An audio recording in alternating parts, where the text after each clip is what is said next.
Okay, welcome back to the Brilliant Corner Movie Review Hours, and this time it is Alien Earth Episode 5 review, and we got a little backstory into what happened aboard the spaceship of the Weyland-Yutani guys that crashed into Prodigy territory and everything that went on board, which led everything turning into complete chaos. Now this episode was the spookiest so far because I hadn't seen anything that happened aboard the spaceship. We just knew that everything had turned into complete chaos. We didn't know why or how the monsters got in, but this time we got right into the thick of it with when this episode launched, when we had two face huggers on the faces of two men, and those two men were as good as dead because you know once a face hugger is on your face, then that's the end. But like I said, we didn't know what had happened that led up to that, and this episode showed us that there was indeed a saboteur aboard the Weyland-Yutani airspace, and we did not know why this guy was there or why he did that.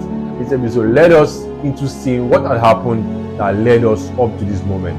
Now, Moro tellings are very dark. The specimens were top priority, not the crew, not their survival or anything, but the specimens was it was like I said earlier, it's a staple in all alien movies when the scientists find out that they are not even the priority, that the specimens are the most important thing that they are there for, like their lives are not really important. So when Moro told her very that, like she was like she was shocked. She was shocked because she thought she was working probably for a humane company or something like that. When Moro now finally told her that if she doesn't comply, then he'll take over command of the ship. And then when Zaveri went into the room to speak with Mother, and they then told her to acknowledge that the specimens were the number one priority. You could see like she had doubts when she was talking to Moro, but now the thing has come from a higher chain of command, and they told her if she did not acknowledge like the specimens were the first priority, then the ship will be taken away from her command and given to Moro. So like she just simply had to do it, and she now realized what kind of situation she had put herself in. 65 years aboard a spaceship, going to distant lands and everything, all the dangers like that could happen, and like your family, everyone you knew on Earth is either dead or dying, and like that's your payment for this, and you are now finding out that you're not even the most important thing on that spaceship. Like the people you are working for don't even really care about your life. They just care about the things they send you to go and bring back. And like if Weyland-Yutani, that's like almost all the companies in this movie, I think Weyland-Yutani and Prodigy, the two we've seen so far, have shown that they have little regard for human life, and that's just the way it is. Now Malachite and Shmael is a funny, not really a funny combo, but it's a weird combo because I think engineers are supposed to have a certain base level of intelligence and stuff, but it just seems Malachite is like he's dumb as rocks on everything, probably apart from engineering itself. But Malachi ended up delivering what I think would be the quote of this movie so far, with when Zaveri talked about saboteurs and he was asking if saboteur is a French word. And it's not really wrong because saboteur is a French word, but the way he acts so innocently with his stupidity, like his stupidity is just, it's natural to him. Like he's not fazed about not knowing things. He just says whatever comes to his head, and there's that innocent quality just a little bit funny. It stands out a bit. Now Chibuzo was running the experiments with the creatures, and I don't know why the Theocelos was trying to warn her about the ticks. Is Theocelos really that good or that benign of a creature that is like is friendly or something, that is not really an aggressive type of thing like these other guys? They are just out to like look at the tick. It's just it's a vampire basically. He just drains blood and that's it. It doesn't really. But Theocelos, even though it has done some crazy things in this movie, it seems like the most, do I say friendly, or the most caring of the creatures. Even if Theocelos is even like one of the worst because like it takes the place of the organisms he has invaded and just like takes over all his body functions after killing him. But why was Theocelos trying to warn her that the ticks had come out of the jar? Was it an altruistic move, or was it like trying to like prevent, maybe, you know, like that feeling of if I cannot escape, let nobody else escape, like let all of us be in this mess together? But the blood-sucking tick, he saw that maybe his life was almost done, and he knew that like he had no real chance. So what did he do? He took the chance, opened the jar, then dropped his babies into her can of water. And like, what was that move about? Was it like a move to preserve the continuous life of his species, or just a malicious move or something, or a combination of all these things? Because if he could come out, then I think he could have snuck away or just found a place to hide. But all he did when he came out was He came out, dropped his babies into Chibuzo's water flask, then hid between a loaf of bread. So if someone had come to eat that bread, then he could have gone any other place, but he didn't really put priority on his own life. I think when he dropped his babies, he just knew that at least he had extended the lifespan of his species and stuff. So he just patiently waited for them to capture him. And now with Chibuzo, like, I was waiting for her. I just knew I was waiting for her to drink that water. Waiting. It now turned out to be Malachite who would be the one to drink. And Malachite was already feeling unwell.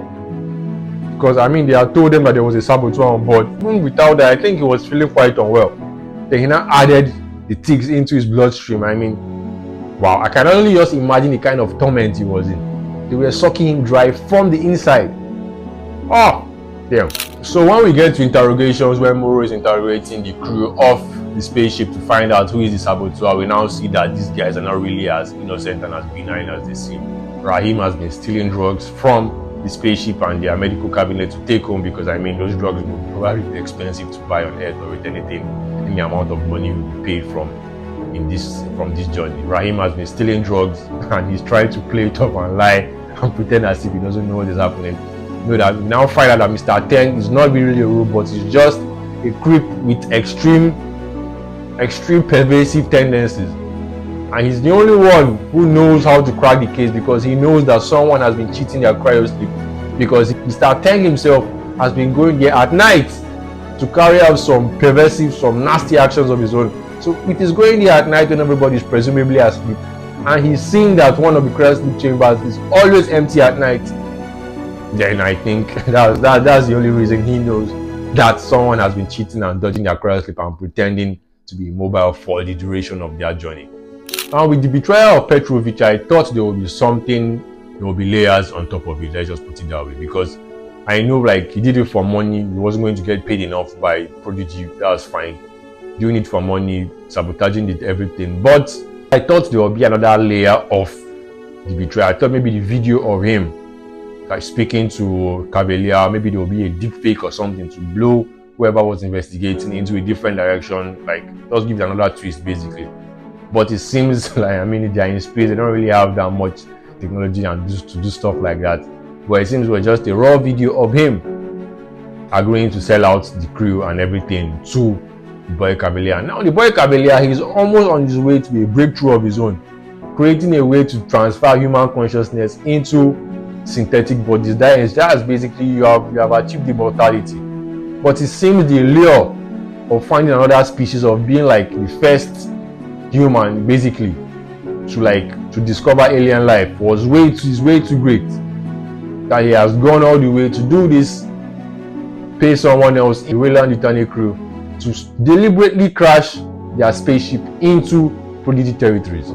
He's on the way to a huge breakthrough of his own, but aliens, they want to see what other species look like, and look what everything has led to. Now we also see another layer to what the blood-sucking ticks can do, because we just thought that they were just going into suck blood and that's all they can do. But when Chibuzo and Rahim were trying to exterminate or remove the ticks from Malachite's body, you can see that they now have poison gases, and the poison gas is instantaneous. One shot, two dead. So like it's crazy. And they were using it in the room where they kept all the specimens. Was it? I think that was it. And when they did that, like everything just went loose. All the specimens. Look at Theocelos. Like that one, even it was even the most resourceful of them all. He broke out of his jar, pushed it, and just ensured that he broke out. And that's like, this is a guy who wants to live at all costs. Now, one thing is with this xenomorph, I think in episode 1 or episode 2 of this series, Hermit was describing the xenomorph as 8 feet tall and stuff, but the xenomorph did not look 8 feet tall here. I know he was crouching a bit to come face to face with Zaveri, but it didn't look that big, and it was not that fast. That was my second thing. When Zaveri was running from it, it was too slow. A normal xenomorph would have caught up with her like ages ago. We all know that, but like they let the chase extend for dramatic effect and all that, to lead us into Theocelos and Xenomorph fighting. Now I don't even know why Theocelos thought he could take on the the xenomorph maybe overestimated the capabilities of a human body, because he immediately went after the xenomorph. And another thing is, why is the Ocelos not that really aggressive towards humans per se? Because these other, the blood-sucking tick, xenomorphs and like face huggers, they are like immediate attack. They don't, when they see humans, it's straight to like attack. But Ocelos seems like, I don't know, maybe his intelligence level, his bandwidth for sentience is higher, because it's not really that aggressive. Once it has gotten his location, like his position in an organism's body, it's not really that aggressive towards doing any other thing. I don't know why he attacked the xenomorph. Maybe he thought that the human body, like I said, was stronger or more durable than it was. But like, that was a mismatch basically. The xenomorph basically just tore him apart. Then I think that was the moment when Muro now decided that, I mean, screw all this. He can just run away. And that was one thing they did not show us in part 1, because I was thinking Muro was the one who betrayed everyone and let these animals loose. But Muro, from his perspective, I mean, looking at it, these crew guys are none of his concern. The main thing is the spaceship. And now finding out that they cannot even land properly, they are basically going to crash. And they are not even going to crash into like Weyland-Yutani territory or something. They are basically going to crash into Prodigy territory, and like everyone has screwed up everything. Another thing I want to know is, why did he lock Zabiri out of the room? Was it to buy time, maybe let the xenomorph deal with her, then he can buy himself some time to hide in the impact room? Or was it because the impact room did not have enough space for more than one person? Or was it a combination of those factors? Maybe the two of them plus, I mean, he just wants to be selfish at that point. If everybody is going to be sabotaging and doing what they like, it is one chance to actually pay everyone back in the same coin. And we can see the disappointment on Zabiri's face when the person, your chief security officer, supposed to protect you, leaves you outside and deliberately shoulders and shield and wields just deliberately spoils the door mechanism and ensures the door cannot be opened even from inside or from outside. And that's just like, that's wild. That's crazy. And like I said before, at the ending of the review of episode 3 and 4, what will Weyland-Yutani do to recover their specimens? And we are seeing what is happening at the ending of this one, because it seems they gave Muro extra, like give him everything he wanted to go and recover their specimens, because they were going to go and talk with Weyland-Yutani lawyers, and we know that when it comes to lawyers and start talking about laws and stuff, that's just basically a means to just while out time, because I don't think Prodigy has any intention of giving those specimens back. But that was everything. That was almost everything that happened on this one. We still have questions of what will happen in the next episode, but this one was a little backstory into everything that happened on the spaceship that led to the spaceship crashing into Prodigy headquarters and Prodigy territories. This is where we are as of now. Still the bootleg god on the bootleg corner. Don't forget to subscribe, keep it locked in, and I'll be back.